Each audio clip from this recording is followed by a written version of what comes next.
श्रीमन्महागणाधिपतये नमः। ओम श्री सरस्वत्यै नमः। ओम नमो भगवते वासुदेवाय। ओम नमो नारायणाय। ओम श्री हनुमते नमः। ओम नमः शिवाय। श्रीमते रामचंद्राय नमः। ध्येयं सदा परिभवघ्नमभीष्टदोहम् तीर्थास्पदं शिवविरञ्चिनुतं शरण्यं भृत्यार्तिहं प्रणतपालभवाब्धिपोतं वन्दे महापुरुषते चरणारविन्दम्। त्यक्त्वा सुदुस्त्यजसुरेप्सितराज्यलक्ष्मीं धर्मिष्ठ आर्यवचसा यदगादरण्यं मायामृगं दैतयेप्सितमन्वधावत् वन्दे महापुरुषते चरणारविन्दम्। ओम वाञ्छाकल्पतरुभ्यश्च कृपासिन्धुभ्य एव च पतितानां पावनेभ्यो श्रीवैष्णवेभ्यो नमो नमः। प्रह्लाद नारद पराशर पुण्डरीक व्यासाम्बरीश शुकशौनक भीष्मदाल्भ्यां रुक्माङ्गदार्जुन वसिष्ठ विभीषणादीन् पुण्यानिमान् परमभागवतान् नमामि। पराकृतनमद्बन्धं परं ब्रह्म नराकृति सौन्दर्यसार सर्वस्वं वन्दे नन्दात्मजं महत्। प्रपन्नपारिजाताय तोत्रवेत्रैकपाणये ज्ञानमुद्राय कृष्णाय गीतामृतदुहे नमः। वसुदेवसुतं देवं कंसचाणूरमर्दनं देवकी परमानन्दं कृष्णं वन्दे जगद्गुरुम्। वंशे विभूषितकरान्नवनीरदाभात् पीताम्बराधरुणबिम्बफलाधरोष्ठात् पूर्णेन्दुसुन्दरमुखाधरविन्दनेत्रात् कृष्णात् परं किमपि तत्त्वमहं न जाने। राम राम राम। भक्त भक्ति भगवंत गुरु चतुर नाम बपुएक इनके पद वंदन किए नासै विघ्नालेक। राम राम राम राम राम राम राम राम राम।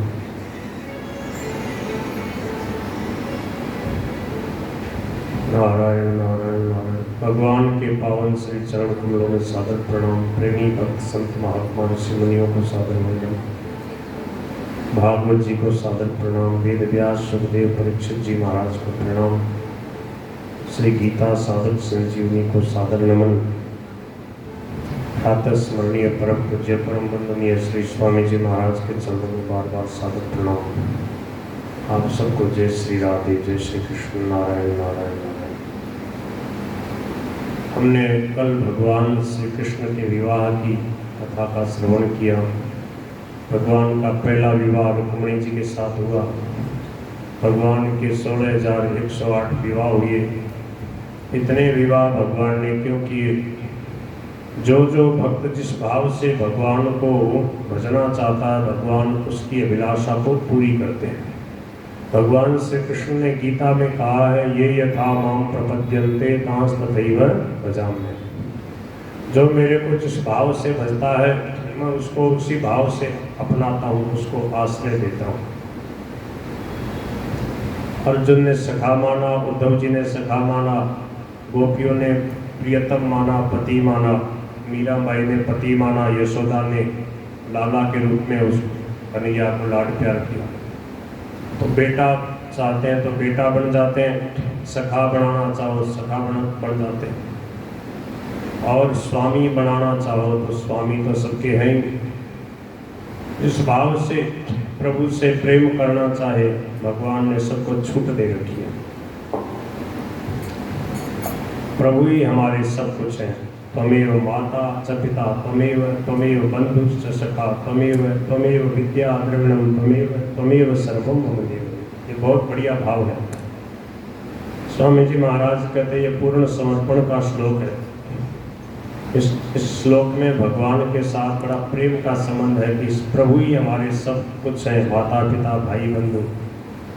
दूसरा भाव, जितने हमारे सगे संबंधी माता पिता भाई बंधु ये सब भी भगवान के ही रूप हैं। दो शब्द इसमें दिए हैं, त्वमेव विद्या द्रविणम त्वमेव।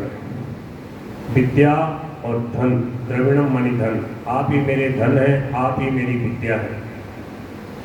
आपकी कृपा से ही हमें जो कुछ भी कला कौशल विद्या हासिल है उसके द्वारा हम आपके ही स्वरूप संसार की सेवा कर रहे हैं और आप ही धन के रूप में प्राप्त हो रहे हो, सेवा सामग्री के रूप में। सब कुछ आपकी लीला हो रही है। तो स्वामी जी कहते थे ये जो श्लोक है गीता प्रेस की सब पुस्तकों में सबसे पहले पृष्ठ पे छपता था कि जिससे ये एक श्लोक सब याद कर लें, भगवान को याद रखें। एक दो बार तो ऐसे हुआ कि स्वामी जी महाराज ने ऋषिकेश में सभा में कहा कि ये श्लोक पहले सब पुस्तकों में छपता था, अभी किसी किसी पुस्तकों में ध्यान नहीं देते तो नहीं छापते। फिर दो चार पुस्तकें ऐसी निकल आई जिनमें ये श्लोक नहीं था। महाराज ने कहा ये देखो ये बेपरवाही है, लापरवाही। सेठ जी के समय सब पुस्तकों में छपता था, पहले पृष्ठ पे ये श्लोक होता था, बोलो गिरधर गोपाल की जय। उसके बाद से अब वो लोग काफ़ी सचेत रहते हैं, मेरे ख्याल से सब पुस्तकों के सबसे पहले पन्ने पर ये श्लोक लिखा रहता है, त्वमेव माता च पिता। कई बार स्वामी जी महाराज ने इसकी व्याख्या करी है। तो बहुत सारे ऐसे भक्त हो गए जिन्होंने भगवान को पति रूप में पाना चाहा। कुछ माताओं ने, बहनों ने ऐसी तपस्या करी, साधना करी कि भगवान श्री कृष्ण हमारे पति बने। रुक्मिणी जी, जाम्बवती जी, कालिंदी जी, ये जितनी पटरानियाँ सब एक से एक बढ़कर भगवान की भक्ता और भगवान को प्रियतम रूप से पाना चाहते हैं, इसलिए भगवान ने उनको उसी रूप में अपनाया। निमित्त कुछ भी बनता है पर मूल में भक्तों की भावना ही काम करती है।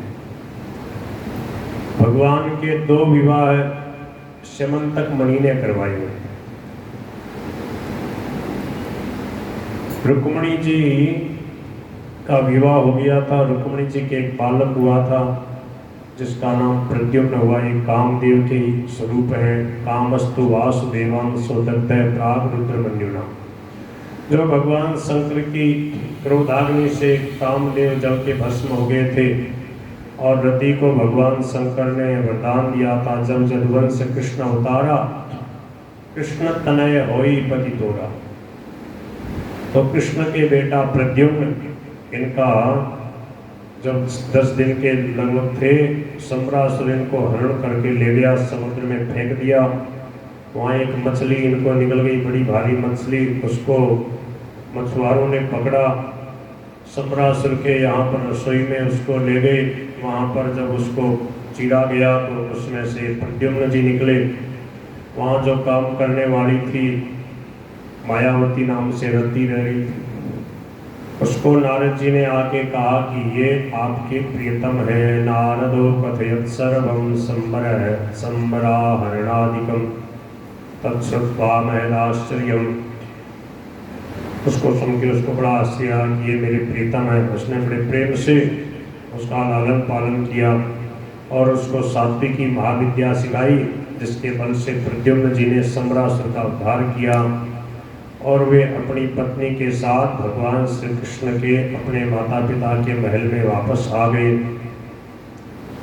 रुक्मिणी जी ने देखा कि मम चाप्यात्मजो नष्टो, मेरा भी एक बालक था, उसको कोई सूतिकागार से उठा ले गया था एतत्तुल्य वयो रूपो यदि जीवति कुत्रचित, अगर कहीं जीवित होगा तो कितना ही बड़ा हो गया होगा। इस बालक को देखकर मेरा स्नेह उमड़ रहा है, ये कौन है। यहाँ पर भी देवर्षि नारद जी पधारे और नारदो अकथयत सर्वम, नारद जी ने सब कुछ बताया। उसको सुनकर के सबने, वसुदेव देवकी, भगवान श्री कृष्ण, बलराम आदि सबने, प्रद्युम्न और रति जो मायावती थी रति, उन दोनों का बड़ा सम्मान किया और बड़े आनंद से भगवान के नित्य धाम द्वारका में वो रहने लगे। द्वारका में एक यदुवंशी था, भगवान श्री कृष्ण का भक्त नहीं था वो, और तो सब भगवान श्री कृष्ण को मानते हैं। वो सूर्य भगवान का भक्त था। सूर्य भगवान के साथ इतनी मित्रता हो गई, सूर्य भगवान के खूब अनुष्ठान करता। सूर्य भगवान ने उसको एक मणि दी और उस मणि से को पहन करके वह आ रहा था, चमक रहा था। भगवान श्री कृष्ण को द्वारका वासियों ने कहा, देखो देखो प्रभु, सूर्य भगवान पृथ्वी पे उतर आए हैं। एष आयाति सविता काम काम विभिक्षुर जगतपते। तब भगवान श्री कृष्ण ने कहा कि ये सत्राजित है, ये सूर्य के द्वारा दी हुई मणि से चमक रहा है। भगवान श्री कृष्ण ने एक दिन राजसभा में जब सत्राजित बैठे थे, कहा कि देखो ये जोखिम की वस्तु है, बहुत ज़्यादा कीमती वस्तु कोई सामान्य व्यक्ति के पास में रहती है तो भय रहता है, इसलिए आप राजकोष में जमा करा दो तो आप निर्भय रहोगे। पर वह माना नहीं, क्योंकि वह बड़ा ही लोभी था। एक बार उस मणि को उसका भाई प्रसेनजित पहन करके जंगल में शिकार खेलने के लिए चला गया। उसको एक सिंह ने घोड़े सहित मार डाला। सिंह को जामवंत जी ने मार डाला। जामवंत जी वह मणि लेकर अपनी गुफा में चले गए। सत्राजित ने झूठी ही भगवान श्री कृष्ण की आलोचना करी कि मेरे भाई को मरवा डाला है, मणि उन्होंने छीन ली है। भगवान श्री कृष्ण को पता लगा। भगवान श्री कृष्ण कुछ गणमान्य लोगों को लेकर के और खोजते खोजते जामवंत जी की गुफा के पास पहुंच गए। बोले देखो यहाँ पर कोई गया उस मणि को लेकर। वृक्षराज विलम भीम अंधेन तमसावृतम, अंधेरी गुफा थी, अब उसमें कौन जावे।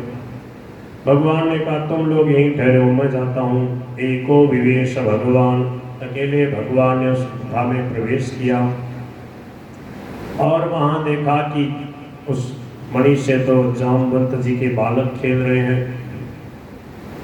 तब देखा कि इस मणि को यहाँ से मैं हरण करके ले जाऊं, परंतु जैसे ही भगवान श्री कृष्ण उस मणि को लेना चाहते थे, वहाँ जो भाई थी वह जोर से चिल्लाई और जामवंत जी दौड़ करके आए और सीधे भगवान से युद्ध करने लगे। भगवान श्री कृष्ण की कोई बात ही नहीं सुनी, सीधे अभिमान में, बल के अभिमान में भगवान को सीधे आके जोर से धक्का दिया। तो भगवान ने भी उसको जोर से धक्का दिया तो दूर जाके गिरा। अब समझा रहे कोई बलवान। आयुध अश्व द्रुमयी दौर्भी, 4 प्रकार से युद्ध हुआ। आयुध माने अस्त्र शस्त्रों से, दोनों ही निशाने मारते, अस्त्र शस्त्र टूट फूट जाते। फिर बड़े बड़े पत्थर एक दूसरे की तरफ चलाए तो पत्थर ही चूर चूर हो जाते। फिर पेड़ उखाड़ उखाड़ के एक दूसरे के मारे, पेड़ टूट जाते, दोनों का कुछ बिगड़ा नहीं। दौड़ भी फिर क्या किया, एक दूसरे से मुक्का मुक्की होने लगे, भुजाओं से युद्ध करने लगे।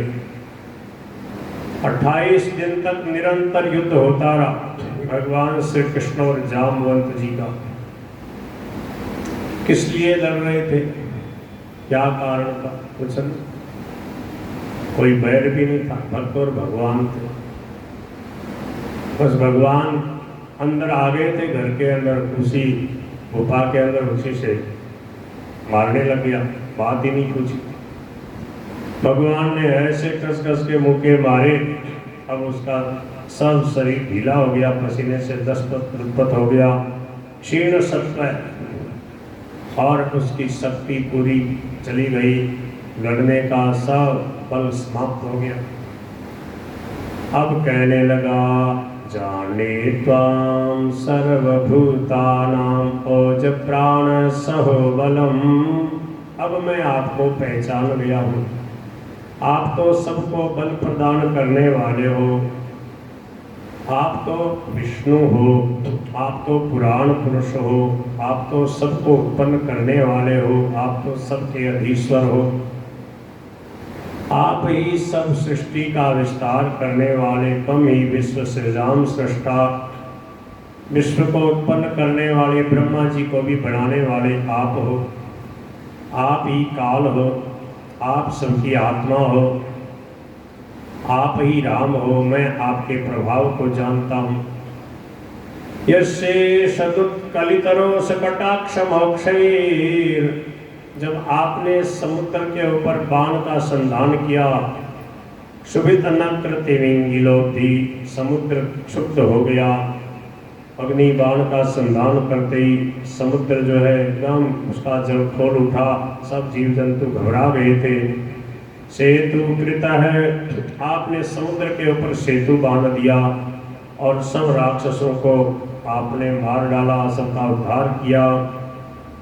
हे प्रभु, आप ही श्री राम हैं, हे रघुनंदन, आपको प्रणाम है।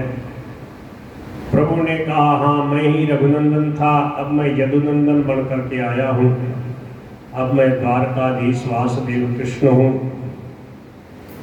बोले प्रभु कैसे पधारे? बोले मणि है तोरी है प्राप्ता, मणि के कारण से मैं यहाँ आया हूँ। क्यों? बोले मिथ्याभिशापम प्रमृजन, हमारे ऊपर मिथ्या अभिशाप, मिथ्या कलंक लग गया है। 17 जितने झूठा कलंक लगा दिया है कि हमने उसकी मणि ली है, हमने उसके भाई को मारा है। उस कलंक को दूर करने के लिए इस मणि को हमें ले जाना है। जामवंत जी ने कहा, प्रभु अकेली मणि तो आपको नहीं दूंगा, तो क्या दोगे?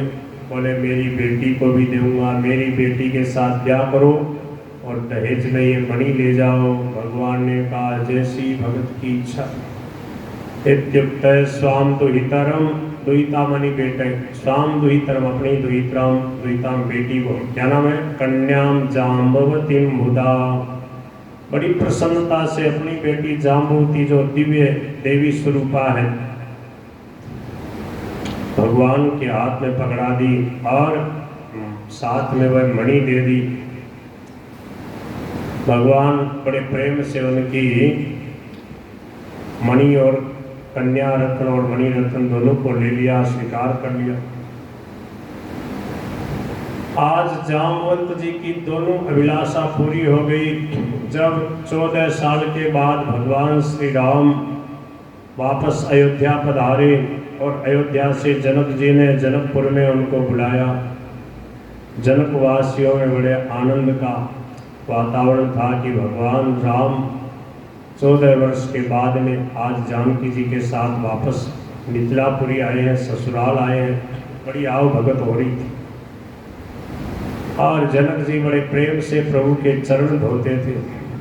जामवंत जी इस बार साथ में ही थे। जामवंत जी सब लीला देखते, उनके मन में आया, हाय ये मेरे दूल्हा होते, मेरे जमाई होते, मेरी बेटी के दूल्हा होते तो मैं भी ऐसे ही इनकी सेवा पूजा करके अपने को इनका ससुर अनुभव करके गौरव मेरे को होता, मेरे को बहुत आनंद आता। पर ये सौभाग्य मुझे कहाँ है? तो जनक जी को मिला। राम सदा सेवक रुचि राखी, वेद पुराण साधु सुर साखी। भगवान से कोई कैसी भी अभिलाषा करता है, भगवान उसकी इच्छा को पूरी करते हैं। तो भगवान ने कहा ठीक है। मनी मन भगवान ने उसको वरदान दिया जामवंत जी को कि आपके जवाई जरूर पड़ेंगे। भगवान श्री कृष्ण ने कहा, आपको याद है जामवंत जी, आपने अभिलाषा करी थी कि मैं आपका जवाई बनूं? बोले हाँ प्रभु, याद आ गया। आज मुझे बहुत आनंद का अनुभव हो रहा है। भगवान ने कहा एक अभिलाषा और थी, आपकी याद करो। बोले हाँ, याद आ गई। क्या इच्छा थी? जब राम रावण का युद्ध हो रहा था, जामवंत जी भगवान श्री राम की तरफ से लड़ते थे, और उस युद्ध में जामवंत जी को कोई विशेष आनंद नहीं आया। क्यों? थोड़ी देर बाहर ले जाओ, बाहर खिला लाओ, थोड़ा आकाश दिखा के लिया उसको, गाड़ी दिखा के। बोल गिरधर गोपाल की जय, नंद के लाला की जय। तो क्या हुआ? जामवंत जी ने कहा, प्रभु उस समय मैं राक्षसों को देखता था, राक्षसों में किसी में ऐसा दम था नहीं। जो कुंभकर्ण थे, रावण थे, वो तो आपके शिकार ठहरे, ये मेघनाद लक्ष्मण का शिकार था, और सब ऐसे ही काचर भूचर थे। कोई सामने आता, एक थप्पड़ मारता था तो गिर पड़ता चक्कर खा के। जामवन जी कह रहे, एक बार आया मेघनाद, उसको उठा के ऐसा पटका, रावण के सामने जाके गिरा, फिर दोबारा उसने शकल नहीं दिखाई। अब मैं तो बैठा रहता था, कोई मेरे सामने आता ही नहीं था। बहुत खतरनाक योद्धा थे जामवंत जी। तो बोले कि मेरे मन में रह गई युद्ध की, आपकी भुजाओं को देखता था तो बार बार मन में आती थी कि इनसे दो दो हाथ हो तो कुछ आनंद आए। तो महाराज याद आ गई मेरे। भगवान श्री कृष्ण बोले, अब कुछ कसर रह गई हो तो फिर खड़े हो जाओ, मैं फिर तैयार हूँ, आपकी और इच्छा हो पूरी कर दो। बोले महाराज, अब तो मेरा हाथ खुले, बस परेशान हो गया, अब तो बिल्कुल शक्ति समाप्त हो गई। भगवान श्री कृष्ण ने अभिमृष्यारविंदाक्ष अपना हाथ जामवंत जी के पूरे शरीर पे फेर दिया, सब पीड़ा दूर हो गई। बोले अब एकदम ठीक हो गया। कोई देर तक मालिश करने से फर्क पड़ता है ना, भगवान के स्पर्श से ही बिल्कुल एकदम सब पीड़ा दूर हो गई, एकदम बिल्कुल स्वस्थ हो गए। बोले प्रभु आपकी कृपा से मेरी दोनों इच्छा पूरी हो गई। अब ये मेरी बेटी आप ले जाओ, आज से मैं आपका ससुर, आप मेरे जवाई राजा। भगवान श्री कृष्ण उनकी पूजा को स्वीकार करके उस कन्या रत्न को, मणि रत्न को उपहार में लेकर के वहाँ से द्वारका के लिए प्रस्थान किया। द्वारकावासी बड़े चिंतित थे, महीना होने को आया, कहीं द्वारकाधीश का पता नहीं। तो द्वारकावासियों ने देवी मैया की पूजा करी। तेषां तु देव्युपस्थानात् प्रत्यादिष्टाशिषाश्च। द्वारकावासियों ने कहा, हे जगदम्बा भवानी कृपा करो, हमारे खोए हुए श्याम सुंदर वापस लौट आवे। जैसे ही पूर्णाहुति करी, देवी मैया की सब आरती पूजा करी, और भगवान प्रादुर्बभूव सिद्धार्थ सदारो हर्षयन् हरि। बड़े हर्षित हुए भगवान पत्नी के सहित वहाँ पर आकाश मार्ग से महल में प्रकट हो गए। उपलभ्य ऋषिकेशं मृतं पुनरिवागतम्। भगवान श्री कृष्ण के दर्शन करके, और वो भी सहपत्न्या मणिग्रीवम सर्वे जात महोत्सवः। सहपत्न्या पत्नी के सहित और मणिग्रीवम, भगवान ने वह स्यमंतक मणि अपने गले में पहन रखी थी। प्रभु के ऐसे दर्शन करके सर्वे जात महोत्सवा, सबके हृदय में बड़ा आनंद आया, सब बड़े प्रसन्न हो गए। सत्राजितम समाहूय सभायाम राजसन्निधौ। अब भगवान श्री कृष्ण ने उग्रसेन जी की सभा में सबके सामने सत्राजित को बुलाया। सत्राजितम समाहूय, और क्या बोले, लो सत्राजित जी ये मणि थे धारी समारो।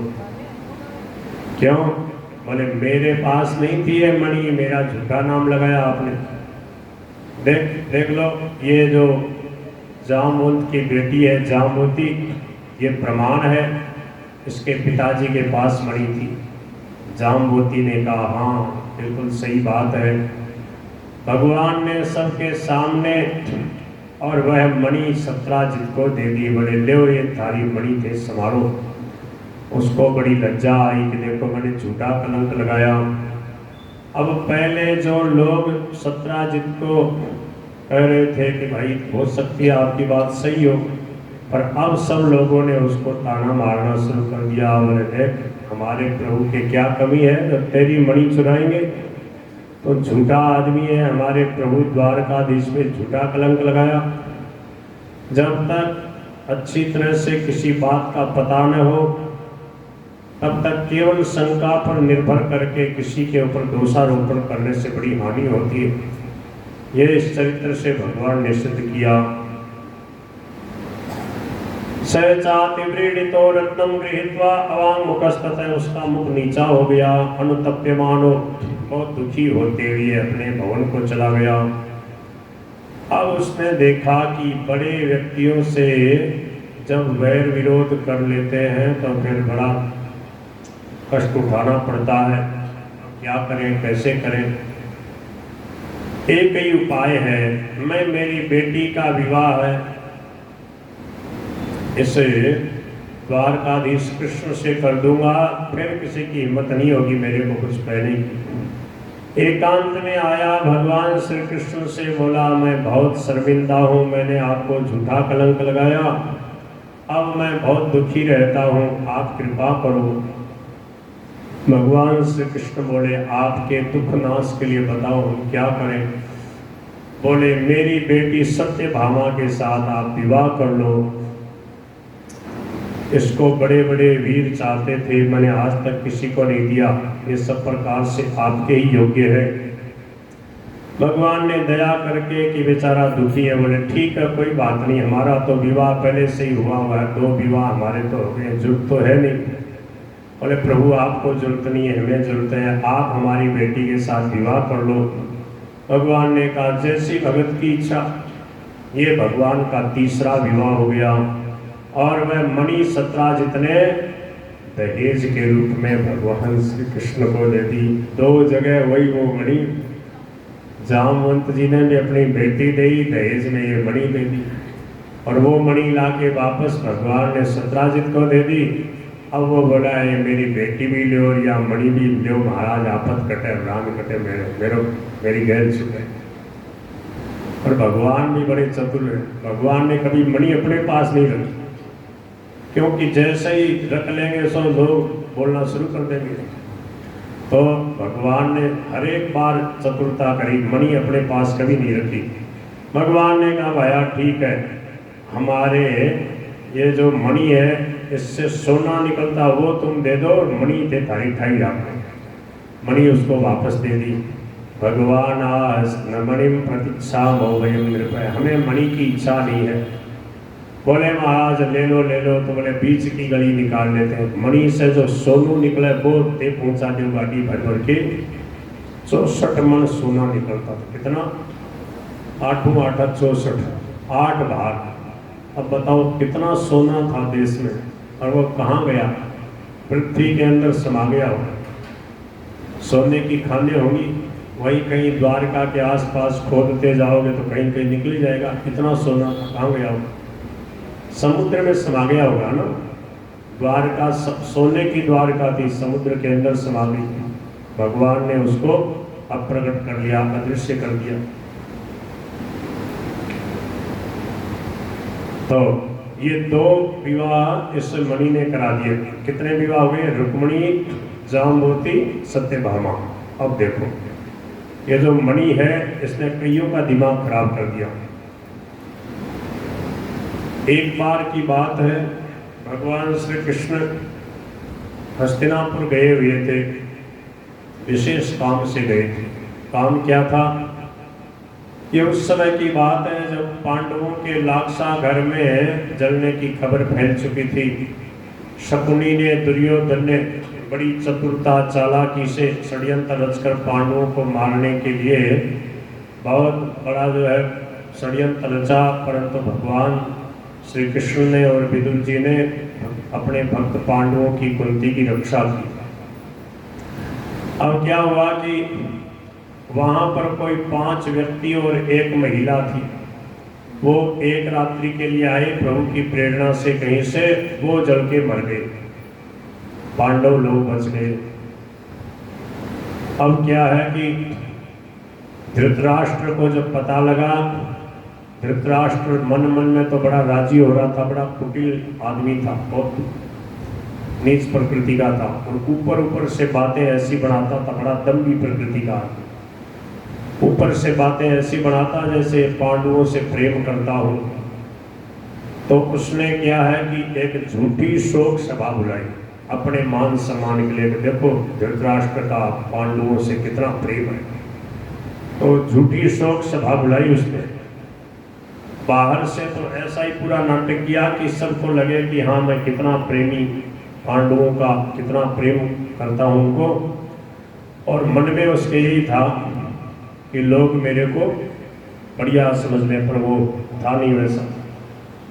तो बहुत सारे दूर दूर से लोगों को भी बुलाया और द्वारकाधीश को भी खबर पहुंचाई कि भाई पांडव लोग अब नहीं रहे, उसके विषय में वहाँ पर बैठक है। धृतराष्ट्र जी ने द्वारकाधीश साहब को भी बुलाया है। भगवान श्री कृष्ण ने देखा कि इस समय मेरा जाना जरूरी है, और मैं जाकर के ऐसा नाटक करूंगा कि जिससे इन लोगों को विश्वास हो जाए कि हाँ पांडव वास्तव में जल गए, मर गए। तो विज्ञातार्थोपि